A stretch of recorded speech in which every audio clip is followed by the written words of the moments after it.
That's like our relationship too. I just feel like you're filming like an afternoon conversation with This Chris is and I. Thursday at 4 o'clock when we just want to be gone. My name is Megan Rink, and I am a 2. My name is Chris Ritchie, and I am also a 2. 3 words to describe how you felt when you found out your number. I was both sad and I was happy, which was really weird. I don't know, maybe just emotional. All right, what about you? I was really excited, confirmed, because I just knew that I was a 2, and I probably would have been really surprised if I wasn't one. Yeah. How do you rest? I found that things that are restful for me are doing things that I'm doing for myself and no one else. But I also really like to be outdoors, experiencing nature.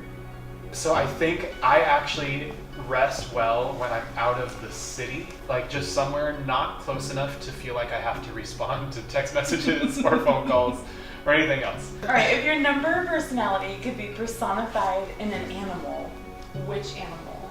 What I want to say, because they're fun, is a monkey. I feel like the most accurate one would be like a dog.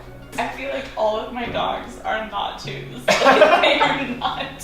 What's a word or phrase that you feel represents your primary personality style? It would be something like loving or compassionate. I just think kind of on a surface level, like a people person. Like I just want to be around people, and I want to, and it's not just wanting to be around them, but it's also wanting to do things for them and like make sure that they're taken care of. Yeah. I think that's part of it. How can other numbers love you best? I don't like that question. It's hard to receive I it know. though. It is. It's really I hard to know, receive. man. So for any number, here's what I would say. It doesn't really matter what we do, as long as like you just spend time with me. What's been the hardest thing to learn about yourself in your primary style? I have been trying to learn boundaries. I hate boundaries, but they're Because actually it's like quite you're helpful. pushing people away. Yeah, it's like you feel like you can't do certain things with certain people. You can't say certain things. But I've also, as I've been figuring out boundaries, sometimes there are things that just wear me down, and it's okay to create a boundary that says, this isn't a safe place for me, or this doesn't make me feel good, and it's okay to say no to that. The hardest thing for me has been trying to realize why I'm doing something. Having to take that step backwards and realize, oh, I helped this person because I really wanted them to see me a certain way. Or in my job, I do certain things because I want the people around me to see me as successful and competent or caring or kind or whatever the word is. Like it can be any number of things that I want people to perceive of me. And so it's just trying to figure out, like, I really do love people and I really do want to help people. So how do I do that without expecting like something in return? Yeah. What has been the most encouraging thing to learn about yourself in your primary style? I think the most encouraging thing is to realize the growth and progress that I have experienced. I would probably say that I was much more unhealthy, that my motive was usually wrong. I would respond to people the wrong way or do things for the wrong reasons. So that's been encouraging to identify, oh, you actually have changed. For me, it was the idea that my emotions aren't a weakness. When I read the things about the 2 and how much they love people and how deeply they value relationship, it just made so much sense. And the times where I lost friends just because of life and like people moving or whatever, but it was like heartbreaking for me. And I never understood why like nobody else felt that way.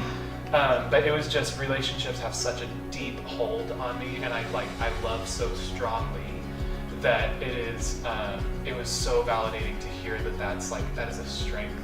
And that's something good that God has gifted me with, and not something that like the world has told me is a weakness in me. If your primary style was a place or location, what would it be? Disneyland. I was gonna say, we both gonna say Disneyland.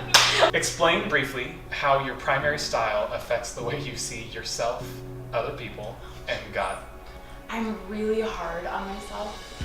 I am great at giving other people grace, but I have such a hard time giving myself grace.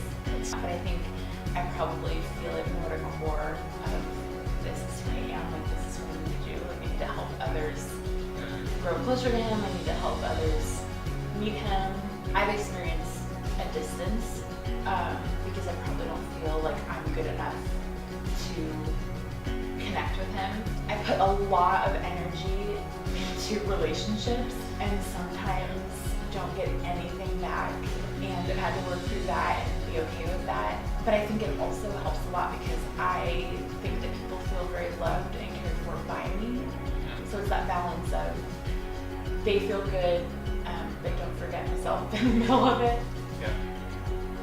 That was as brief as I can be. Yeah, I know, it's tough.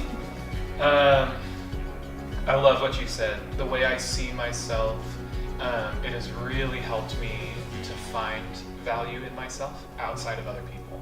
I think it's still a little bit confusing sometimes how it affected how I see other people, because like it validates that I love and care for people well, and then it tells me that I need to have boundaries and care for myself. And so like trying to walk that line is so hard. I think it is still tough at times to feel like I'm good enough to have that conversation with God. I think this has been super helpful in being able to see the reality of how he sees me. Yeah. Even as like I still tell myself those lies.